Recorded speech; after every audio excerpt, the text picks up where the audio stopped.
那13人里面，其中一个就是檀溪的姐姐，所以这2天她才会郁郁寡欢。那些鲜活的生命和动人的旋律，就这么随着一场大火，永远的消失了。那天你应该就在现场吧？只有亲身经历过、无能为力的人，才会对过去保留恐惧。我还以为我隐藏得很好呢。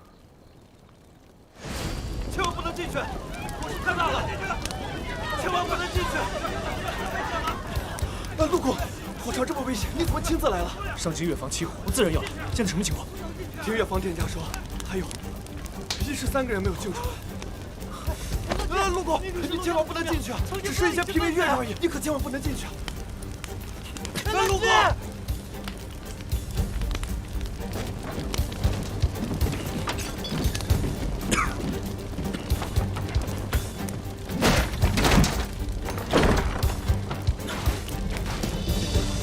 姑娘，你看着我，别怕，我马上叫你出去。姑娘。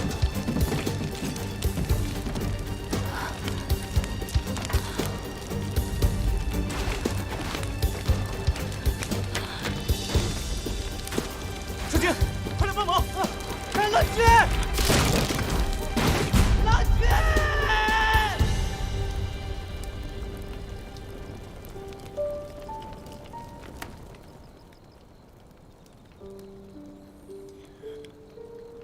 假如我那天再快一些，再早一些，是不是就能救下他们了？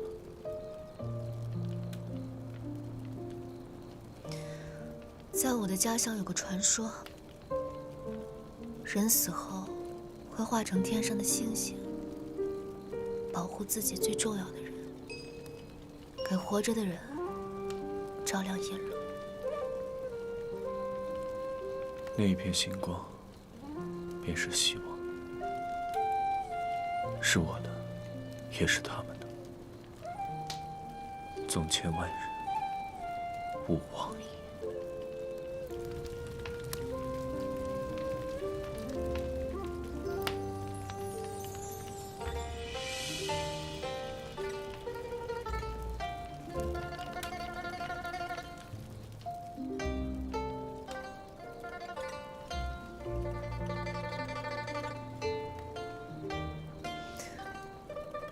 没有人规定长大后不能卸下盔甲。其实你不用一直做个大人。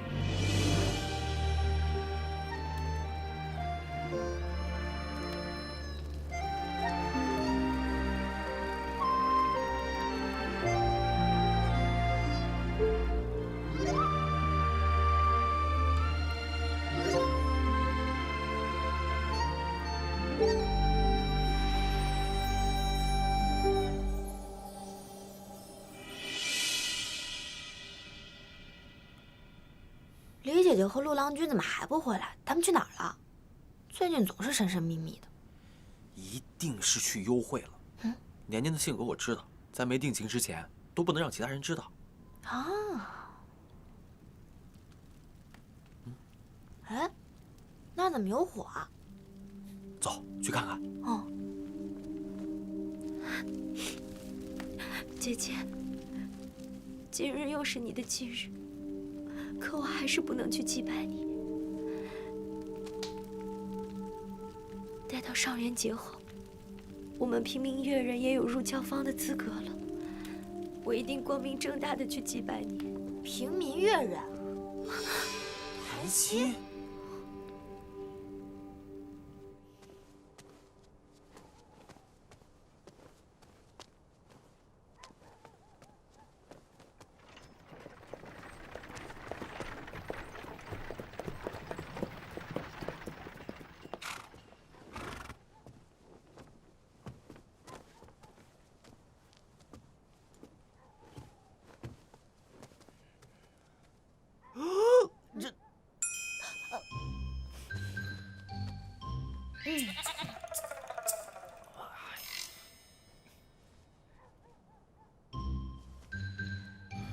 我不在的这天，大家都相安无事吗？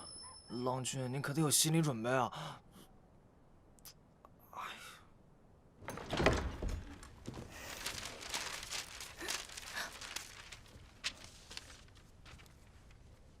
绝交300式，李姐姐，你为什么要骗我们？你现在有权保持沉默，但我将视为你默认对我的欺骗与伤害。如果你不保持沉默，你所说的每一个字我都不会相信，因为你违背了朋友交往的3条要义。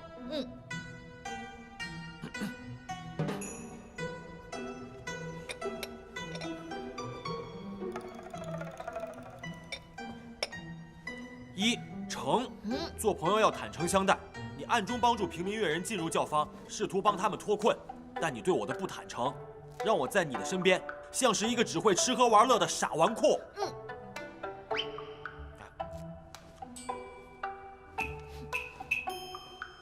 2，信，此事你一直瞒我，是怕我会借此出卖你，来夺得你上京第一美男的称呼，还是担心我成事不足败事有余，只会成为一个坏事的搅屎棍？搅屎棍。自我认知倒还挺清晰的。第3就是义，朋友要赴汤蹈火，两肋插刀，在你眼中只是一句空话吗？说完了吗？暂时，剩下的想到再说。那你现在是想怎么样？我们要加入。怎么说，我们也救了一个平民越人，虽然没有酬劳，但是我们有成就感。成就感按斤算，我给你加倍。贵与贱之间隔着亘古不变的伦理纲常。皇宫贵族，他们的权与利一旦被危及，会有多少人因此丧命？你可想过后果吗？历朝历代以来，变革都需要新鲜血液来祭奠，这岂是儿戏？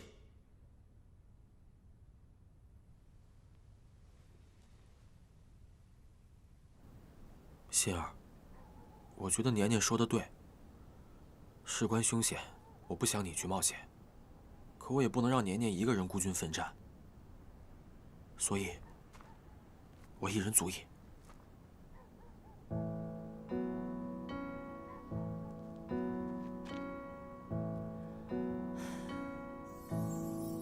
以前我只知道美食和赚工钱，生活好坏有无意义，我从来都不关心，因为我一直觉得那些都跟我没有关系的。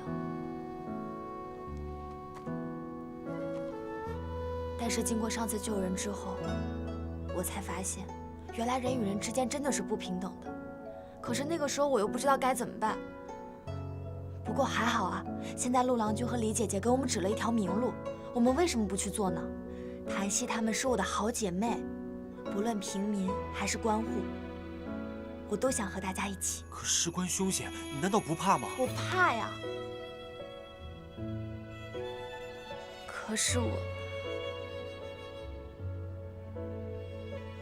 更怕自己麻木不仁、无情无义，不管任何人。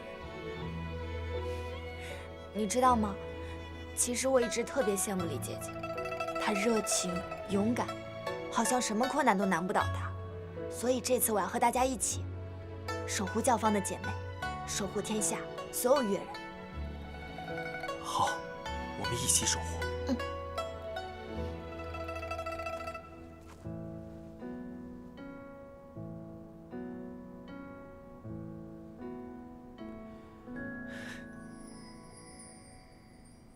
其实多一个人，不也是多一份力量吗？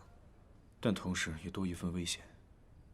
心儿单纯，世间莽撞，参与这件事情的人越多，教坊便多一层破绽。你怕他们露出破绽，更怕他们因此涉险，对吗？此事凶险，知道这件事情的人越少便越好，尤其是他们两个。我不想让他们承担任何的风险。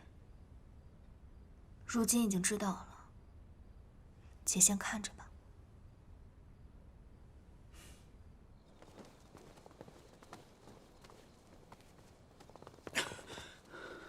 怎么了？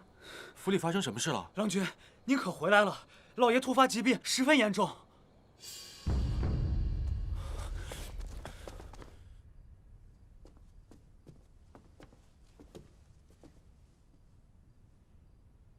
郎君，是我的错，我不该在教坊内祭拜。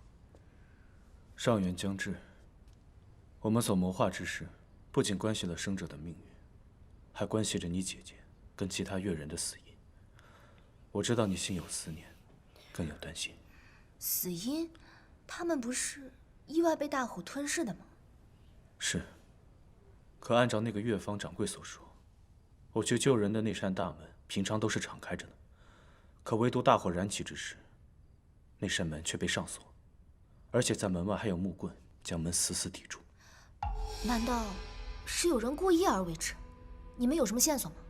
越坊每日来往人员众多，我们无从查起。只是当时姐姐交给郎君一个护身符，那是我们冀州荣县人人佩戴的东西。在最后关头交出这个东西，一定意有所指。那你们查到护身符是谁的了吗？护身符上只写了姓氏，没写名字。我们查了半年，可那个人依然如泥牛入海，毫无头绪。什么样的护身符？我能看看吗？在我房间里。这个护身符倒是挺别致的。这是冀州特有的事物，当年瘟疫横行，大家便把香草注入护身符中，以桃木为材，做成枫叶的形状，用来辟邪保平安的。这么说来，他和谭熙是同乡人。对，我们之前调查过所有在上京的冀州人，竟毫无头绪。或许他已经离开上京了，或者他死了。不，他或许不仅没死，而且他已经知晓了你的身份有异。我们查过了，之前那个对你故作倾心的顾川，是被人收买，故意接近你，查探你的身份的。打探我的身份？那我身份作假的事情是不是被揭穿了？不用担心，你过去所有的存在痕迹都已经被抹去了。你现在仅仅是一个官办教坊的越人而已。或许你们调查方向根本就错了。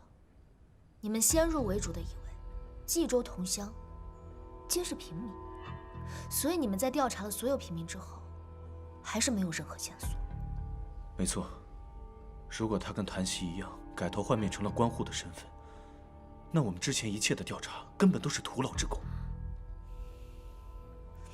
可你们刚才不是说冀州出来的人都调查过了吗？如果按照这个思路的话，我想起一个平民越人叫周宁远，据说已经去世，但只有衣冠冢，并无尸身。我之前还觉得有蹊跷，可听你这么一说，周宁远，我听我父亲提起过，他与我父亲是挚友，才华横溢，可是却不甘因身份低微而蹉跎度日，所以只身去上京讨生活，可不出2年，就客死他乡了。客死他乡，衣冠冢，上京。你刚才说，太常寺里曾有人对右教坊进行过户籍调查。那么，如果我们假设这个人没死，作为越人，他又会以什么样的身份生活呢？那看来还是得从太常寺查起。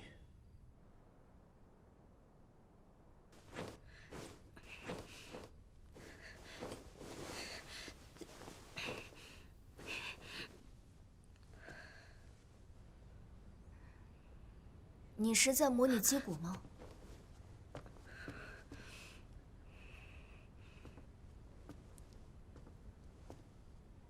平日里，我只能擦拭这些乐器，不能近身，所以趁大家休息，过来练练。李姑娘，对不起。没有什么对不起的。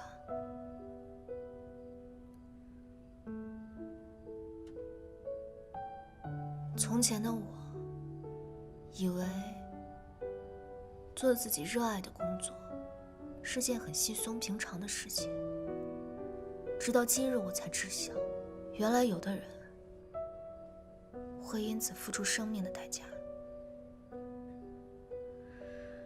这些日，我总在想，会不会就这样默默无声，直到死去？不要轻易放弃。我们所有人都在努力，终有一日，你一定可以站在万众瞩目的舞台上，尽情击鼓。谢谢你，李姑娘，我会坚持的。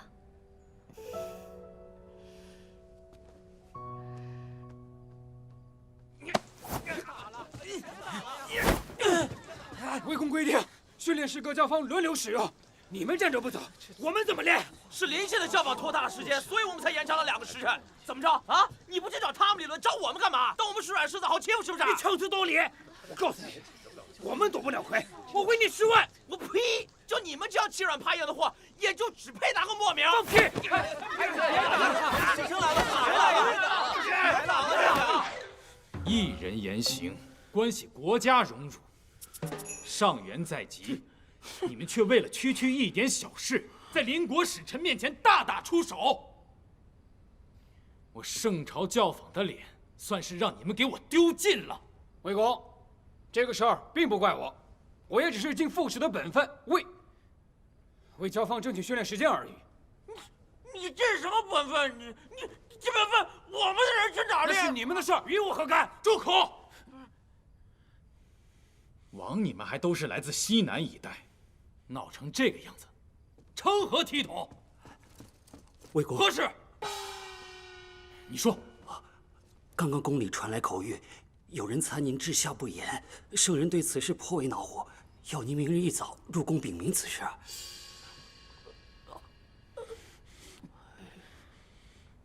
此事我刚刚得知，怎么这么快就传到宫里去了？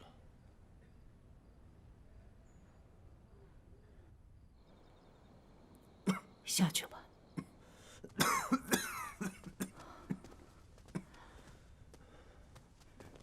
爹，您怎么样了？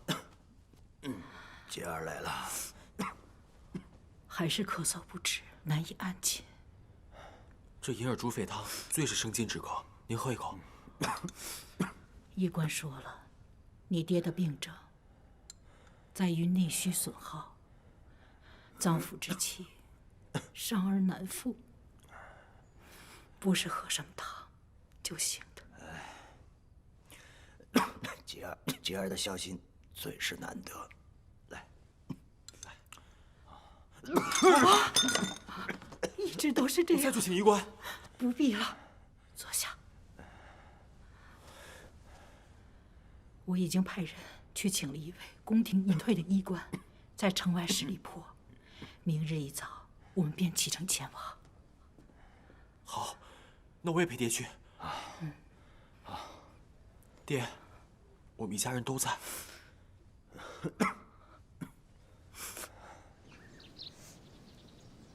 你怎么还在教坊？不是说今日去找魏哲商议怎么查看太常寺户籍吗？我今天一早便派人送信给他，但不知道为何，到现在还没有回信。郎君，怎么了？如此慌张？郎君不好了！太常寺少卿和那个苏宗臣带着一队官兵直奔咱们教坊，我看是来者不善啊！少卿余隐，去看看。都给我搜仔细了。是。郎君，你们几个去那边。走。徐少卿，您这是何意啊？有人上报，右教坊为促使越人提起精神，加紧训练，使用违禁药材红绫草，所以还请陆郎君配合调查。红绫草，我们何时用过呀？这不是诬陷吗？对啊，这草药伤身，我们怎么可能会用呢？是有人上报，还是存心诬陷？一查便能乾坤明了。只不过右教坊作为官家教坊，按照惯例，若要抄检，必须要圣人圣意。敢问徐少卿，可有圣人口谕？推三阻四，是怕查出来什么不好交代吗？事急从权，有人上报，若先行禀报，那岂不是让人觉得是我故意给陆郎君留下毁尸灭迹的时间？那陆郎君的清白就真的无法证明了。况且，现在也不算是超检，只是例行检查。例行检查，有必要弄得这么人仰马翻吗？徐公，你可要想清楚了，一会儿要是查不出东西，你这芝麻大小的乌纱帽，可就要留在我们幼教坊了。多谢宋小姐的关心，我徐某倒也不是个消极之人，只会想若为圣人，肃静这教坊内的歪风邪气。那以后，这肩上的担子就更重了。那就让我们拭目以待吧。为这为官强势，这位少卿平日都是摆设，今日怎么是他带队前来？难道魏省那边出事了？你们是来找东西还是来毁东西的呀？别碰那个是与世界息息相关的，不可能有违禁的地方。各处都不能有遗漏。别碰它！不送。这是我和与世界一起酿的桂花酒，绝对不可能违禁。什么桂花酒？闻着真奇怪，这绝对不简单。你敢动我，你这是妨碍公务，我随时可以抓你坐牢。管你让我坐什么牢！我告诉你，今天谁也别想动他。哎，行，好汉不吃眼前亏，想要保住教坊，绝对不能冲动，给人留下把柄啊！冷静，松开。冷静。谁有砸？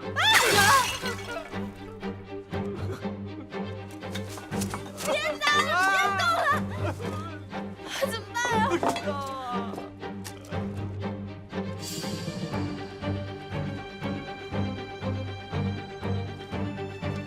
走，记着。哎呀，我。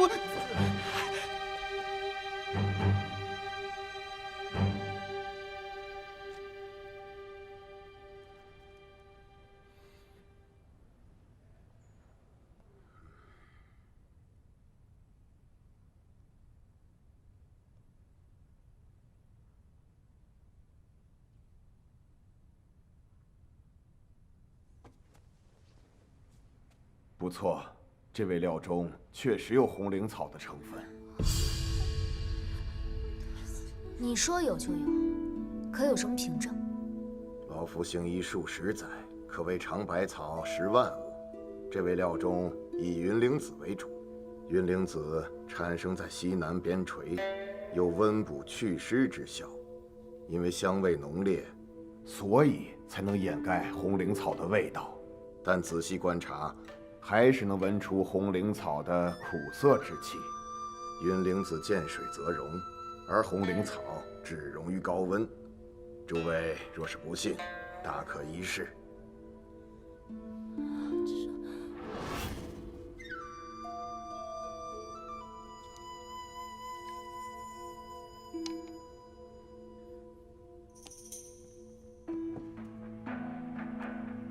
敢问这位姑娘，这冷水之中是何气味？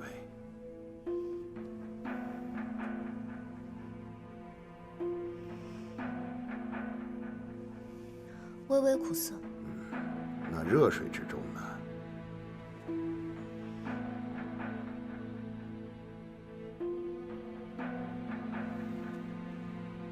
香味浓郁。那便是了。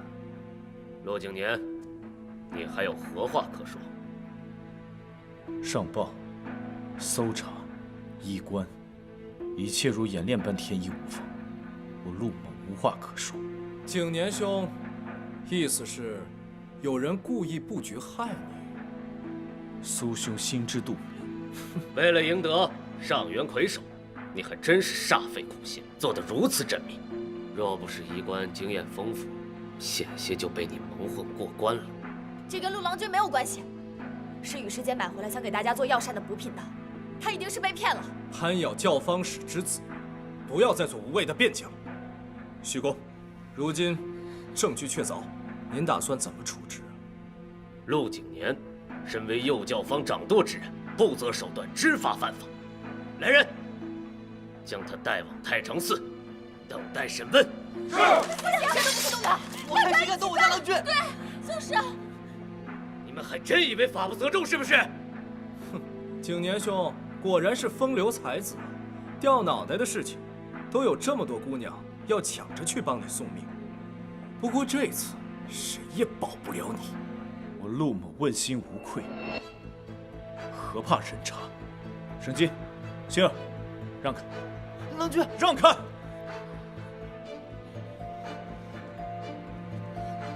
我右教坊众人行事坦荡，不惧调查。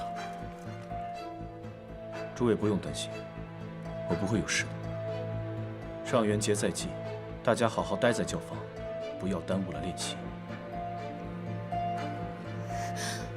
陆景年，我会守好右教坊，等你回来。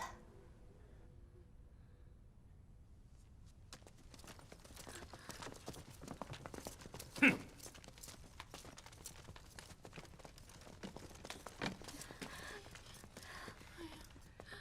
怎么会这样？那接下来怎么办？是啊。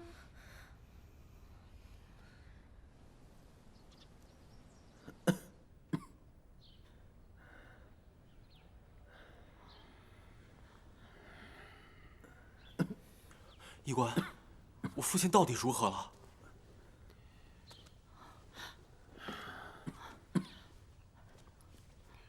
教坊实乃生咳之症，其气血淤堵之甚，已伤及五脏六腑。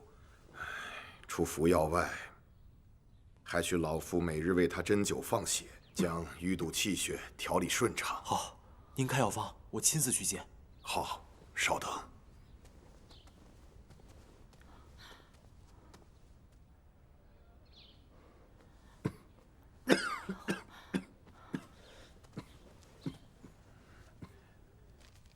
此味汤药需要熬足4个时辰，以大火开端，文火为末，拆不可断，使其一直保持滚沸状态。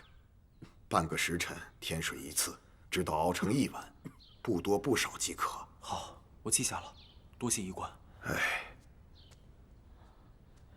有劳医官了。好，告辞了。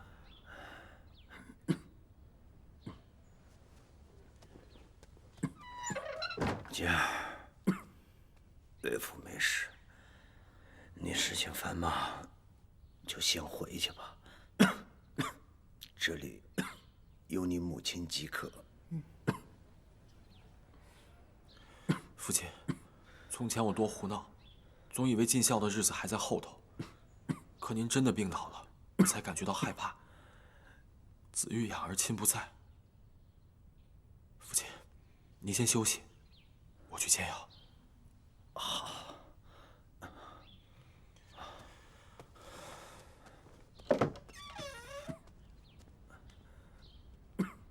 你休息一会儿吧，我去帮帮杰儿。有劳夫人了。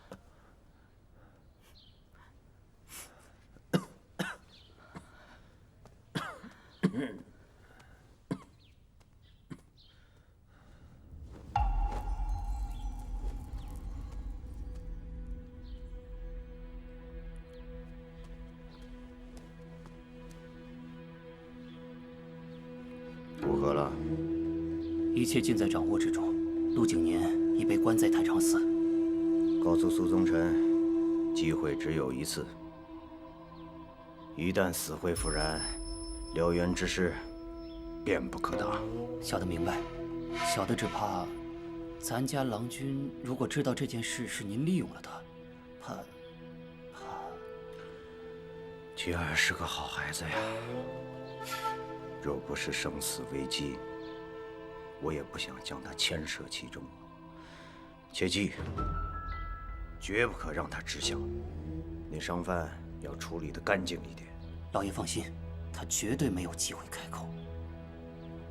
事已至此，已再无回头之路啊！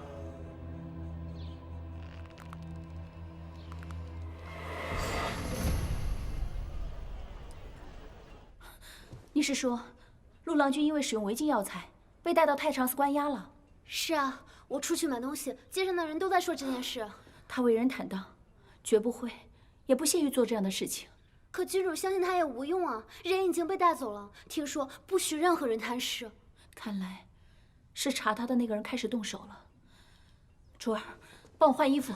君主，你要去哪儿啊？太常寺，我要救陆郎君，旁人进不得，邻国使臣一定可以。君主，您不能去，这是圣朝内政，您是邻国君主，不便参与其中。您万万不能忘了自己的身份啊！知道您自小对圣朝充满憧憬，但出行前，王妃特意叮嘱，在这里一言一行都要谨记自己的身份。你万万不可在此感情用事，失了分寸。是啊，我能以使臣的身份进入，可是这身份是利，也是弊，稍有不慎，两国之间的情谊关系，便会被我个人的情谊驾于炭火之上。你能想通，就太好了。不是我能想通，而是我这样的出身，注定无法随心而行。所以，我倒很羡慕那个敢作敢为，心情都写在脸上的李姑娘。开门啊！开门！哟，是星儿姑娘啊。雨师姐呢？我找她有急事。我家郎君啊。你们干嘛？开门啊！哎，星儿姑娘，你别怪我们呢，是夫人吩咐的，绝不准你上门啊！我就是想找雨师姐，我真的有急事儿。哎呦，我家郎君和老爷夫人出门了，您就先回去吧。你们别想骗我啊！再不开门，我就不客气了。哎，星儿姑娘，我家郎君真的不在，您请回去吧。您要是再这样，我们只能报官了。我就是想见雨师姐，我今天一定要见到她。星儿，李姐姐，雨师姐若真在，她不会躲着不见你的。陆景年被关押，若你也被带走，你让我如何与教坊众人交代？可是听话，跟我回去。哎呀，那个香料的确是雨师姐买的，可是她绝对不知道里面有红灵草。我也去找过那个商贩，可他早都已经消失不见了。是我们对不住大家，害了右教坊，害了陆郎君。那群人一看就不是什么善类，欲加之罪，何患无辞？我就知道上元节之路没那么简单。天还没塌呢，一定会有办法的。陆郎君都被抓了，我们还能翻出什么水花？那也不能坐以待毙啊！就等着那些人把我们右教坊彻底打垮？不打垮你还想怎么办？好了，若是在这个时候我们自乱阵脚，倒是给对手省了不少事儿。越是这样，大家越要凝聚在一起。攻坚不破，才能让对手露出破绽，给我们反击的机会。李姑娘，我们听你的。大家先回去正常训练，不要辜负了陆郎君和自己一直以来的坚持。好，我们明白。走吧。心儿，我打听过了，教坊使病重，雨师姐带他去找名医了，你暂时可以放心了。盛晋，魏公那边怎么样了？魏公陈启就被传旨交走了，听说是2名州郡上的副使在使臣面前打架，魏公被问责，到现在都没回来。太多的巧合凑在一起，就不是巧合了。对手精于算计，就是让我们孤立无援。你家郎君可有其他交好的人？哎呦，郎君一向独来独往，就是没有朋友。算了，求人不如求己。为免夜长梦多，我们一定要尽快把他救出来。救？什么意思啊？此时魏哲一直没有出现，看来是被牵制了。可苏宗臣即便能收买虚野，却没有调走魏哲的能力。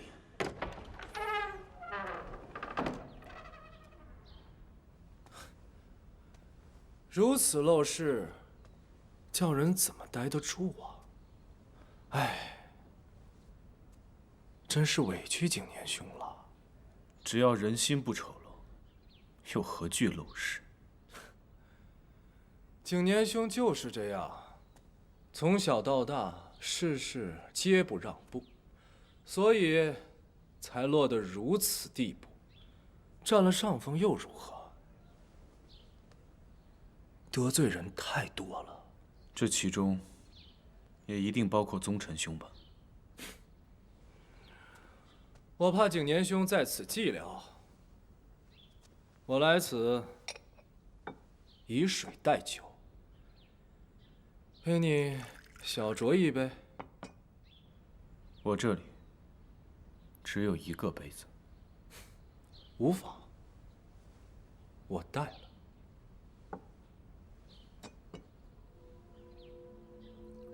记得我们俩单独饮酒，还是少年时期。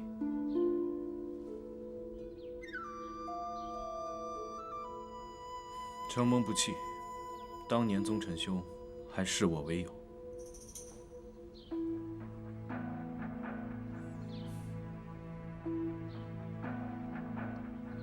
说句真心话，到今日，我依旧视你为唯一的对手，也只有你，陆景年、陆郎君，配做我的对手。那既然如此，又何至于把我置于死地呢？因为我要赢。这么多年，我一直告诉众人，也告诉我自己，我苏宗臣不会输给你陆景年。你看，我做到了。苏宗臣，你当真觉得赢了我就可以高枕无虞了吗？你为了赢我一次，将自己深陷闹泥，伙同卑鄙小人，你将自己许多年的勤学苦练都置于何处了？无论何时何地，我都不会做待宰的羔羊。那宗臣兄此次前来，想必也不只是想跟我喝几口清水吧？认输！我要你当众认输，放弃参加上元节，这样一切就都结束了。你也可以回到你的幼教坊，一切如常。宗臣，